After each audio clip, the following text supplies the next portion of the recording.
अस्सलामुअलैकुम learners, welcome to microbiology with Mahi. हमारी series जो चल रही है हिस्ट्री ऑफ माइक्रोबायोलॉजी, उसके आज शायद ये लास्ट वीडियो होगा उस सीरीज़ का, जिसमें हमने सबसे पहले स्पॉन्टेनियस जनरेशन के बारे में पढ़ा, हिस्ट्री ऑफ माइक्रोस्कोप्स के बारे में पढ़ा, और उसके बाद हम लोग ने दो साइंटिस्ट को पढ़ा, एक पास्चर और एक कॉच। अब जो हम पढ़ेंगे वो कुछ ग्लोबल साइंटिस्ट होंगे, कुछ जिन्होंने कुछ ना कुछ डिस्कवर किया होगा और जो कि माइक्रोबायोलॉजी से रिलेटेड होगा। तो इनके बारे में पढ़ते हुए सबसे पहले जो साइंटिस्ट हमारे पास आ रहे हैं वो है दिमित्री इवानोस्की। अच्छा, ल्यूई और कॉच के बाद जो आइडेंटिफाइड माइक्रोब्स थे हमारे पास, उनकी लिस्ट बढ़ती गई। मतलब लोग ज़्यादा से ज़्यादा माइक्रोब्स को आइडेंटिफाई करने लगे थे, उनको आइसोलेट करके कल्चर करने लगे थे। फॉर एग्जांपल कुछ जैसे मीज़ल्स हो गया, mumps, small pox, yellow fever, इनको कॉज करने वाले जो माइक्रोब्स थे वो आइडेंटिफाई कर लिए गए थे। फिर 1892 में एक रशियन साइंटिस्ट था जिसका नाम था दिमित्री इवानोस्की। अच्छा, इसका नाम हम लोग ने पहले भी सुना होगा क्योंकि इसने टोबैको मोज़ेक पे काम किया था। तो इसने क्या किया कि एक फ़िल्टर यूज़ किया, और वो फ़िल्टर पास्चर के ग्रुप ने बनाया था। पहले वीडियो मैंने बताई ये बात पिछली वीडियो में, ल्यूई पास्चर पे जो मैंने दूसरी वीडियो बनाई है उसमें ये बात मैंने बताई थी। अच्छा, तो इसने ये फ़िल्टर इस्तेमाल किया और फ़िल्टर को यूज़ करके इसने टोबैको मोज़ेक के बैक्टीरियल, तो इसको लगा था कि टोबैको मोज़ेक जो है वो बैक्टीरियल सेल की वजह से हो रही है ना, तो इसने फ़िल्टर यूज़ किया था ताकि ये उस बैक्टीरियल सेल को ट्रैप कर सके। अच्छा, टोबैको मोज़ेक क्या होता है? ये एक डिज़ीज़ होती है which produce mottled and stunt tobacco leaves. इसमें जो टोबैको लीव्स होते हैं उनकी स्ट्रक्चर चेंज हो जाती है, उस पे कुछ शेप्स बन जाती हैं। तो इसने क्या किया, इसको लगा कि ये डिज़ीज़ जो है ना ये बैक्टीरियल सेल की वजह से ही हो रही है।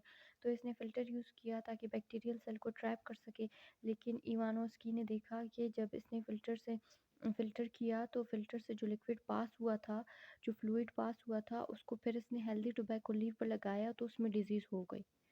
तो इससे क्या उसे लगा कि जो बैक्टीरिया हैं शायद वो ठीक से फ़िल्टर नहीं हुए, शायद कुछ बैक्टीरिया स्लिप कर गए लिक्विड में, जिसकी वजह से जो है डिज़ीज़ वापस कॉज़ हो गई। फिर इवानोस्की के काम से एक साइंटिस्ट अनअवेयर था, वो भी अपना यही काम कर रहा था, जिसका नाम था मार्टिनस बीजरिंग। ठीक है, बीजरिंग। 1899 में इसने ये एक्सपेरिमेंट किया था और बताया कि जो टोबैको मोज़ेक डिज़ीज़ है वो एक कंटाजियस लिविंग ऑर्गेनिज्म की वजह से हो रही है, कंटाजियस लिविंग लिक्विड की वजह से हो रही है, जो कि एक पॉइज़न की तरह काम करती है। ठीक है, उस लिक्विड को क्या इसने कहा कि पॉइज़न की तरह काम करती है। फिर पता चला कि वो पॉइज़न जो है वायरस था। इस तरह से वायरस के बारे में डिस्कवरी हुई, वायरस का लोगों को पता चला। 1898 में पहला जो एक फ़िल्ट्रेबल वायरस था फॉर एनिमल डिज़ीज़, उसकी डिस्कवरी हुई थी। और फिर 1901 में एक अमेरिकन वाल्टर रीड, एक फर्म थी, एक कंपनी थी, जिसने बताया था कि येलो फीवर जो ह्यूमंस में होता है वो एक फ़िल्ट्रेबल एजेंट की वजह से होता है। इस तरह से वायरोलॉजी का कॉन्सेप्ट वजूद में आया था। ठीक है, तो वायरोलॉजी का कॉन्सेप्ट जो है वो सबसे पहले दिमित्री इवानोस्की के एक्सपेरिमेंट से हुआ, जब उसने देखा कि टोबैको मोज़ेक का जो पॉजिटिव एजेंट है वो फ़िल्टर से निकल रहा है, मतलब वो बैक्टीरिया नहीं है, क्योंकि बैक्टीरिया ट्रैप हो रहे थे लेकिन लिक्विड फिर भी डिजीज़ कॉज कर रही थी। फिर दूसरा साइंटिस्ट हमारे पास था मार्टिनस।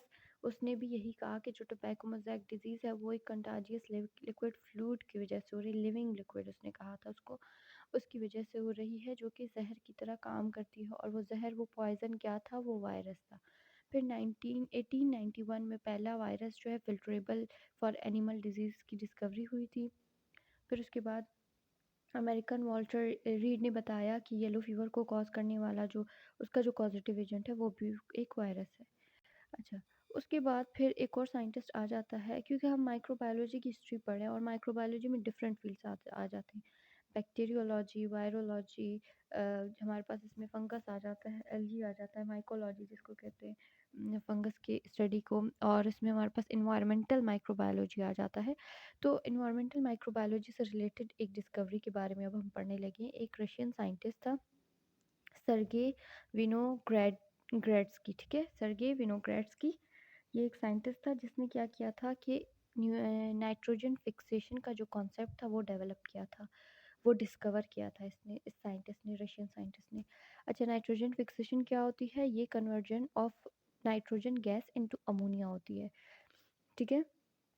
इसके बाद बीजरनिक ही था जिसने जो है वाटर और सॉइल से माइक्रोब्स को लेके उनका एक प्योर कल्चर बनाया था। मतलब उसमें सिर्फ एक स्पीशी के माइक्रोब्स, क्योंकि सॉइल में बहुत ज़्यादा माइक्रोब्स होते हैं, वाटर में बहुत ज़्यादा क्वांटिटी में माइक्रोब्स होते हैं और वो डिफरेंट स्पीशीज़ के होते हैं। तो उनको अलग करना, सेपरेट करना उस टाइम बहुत एक बड़ी बात होती थी। तो इसने क्या किया था, बिजनेरिक जो था वो पहला साइंटिस्ट था जिसने जो है माइक्रोब का प्योर कल्चर बनाया था वाटर और सॉइल से। तो ये इन्वायरमेंटल बायोलॉजी में, इन्वायरमेंटल माइक्रोबायोलॉजी में थोड़ा सा इनका कॉन्सेप्ट आ गया साइंटिस्ट का, की डिस्कवरी हुई। और यहाँ पे हमारी जो है हिस्ट्री की जो सीरीज़ थी वो कंप्लीट हुई, ठीक है। इसके बाद हमारे पास पता चलता गया, मतलब डाइवर्जन आती गई, वायरसेस का पता चल गया, बैक्टीरिया का पता चल गया, और बैक्टीरिया का के काम भी पता चल गया कि वो फूड स्पॉइलेज में भी काम करता है, वो फूड इंडस्ट्री में भी काम करता है। कुछ स्पीशीज़ हैं जो डिकम्पोजिशन का भी काम करते हैं। इस तरह से एवोल्यूशन आती गई, चीज़ें लोगों को पता चलती गई, तो ये सब कुछ होता रहा। उसके बाद इन्होंने जो है स्टार्ट किया एक कॉन्सेप्ट कि जो बैक्टीरिया में जो म्यूटेशन होती है वो कैसे होती है, वो क्यों होती है। तो जब इनको पता चला कि बैक्टीरिया में जो म्यूटेशन है वो स्पॉन्टेनियस है, पहले इनको लगा कि मे बी कोई इन्वायरमेंटल इंड्यूस, कोई इन्वायरमेंटल फैक्टर होगा जो कि म्यूटेशन कॉज कर रहा है। म्यूटेशन क्या होता है? डीएनए में कोई चेंज आ जाता है, जेनेटिक उसमें मेकअप में, या जेनेटिक जो मटेरियल होता है उसमें कोई चेंज आ जाता है। तो लेकिन इनको बाद में ई कोलाई पे काम करने के बाद पता चला कि जो ई कोलाई है वो ख़ुद को वायरस से रेजिस्टेंट बनाने के लिए, ख़ुद को वायरस से प्रोटेक्ट करने के लिए अपने अंदर जेनेटिक चेंजेस लाता रहता है। ये स्पॉन्टेनियस है एक, और ये करने वाला दो साइंटिस्ट थे, लूरिया और डलबर्ग। इन दोनों ने ये डेमोस्ट्रेट किया था। तो बाकी हिस्ट्री यहीं पे ख़त्म होती है। इसके बाद हम नेक्स्ट वीडियो लेक्चर में आगे माइक्रोबायोलॉजी का पढ़ेंगे।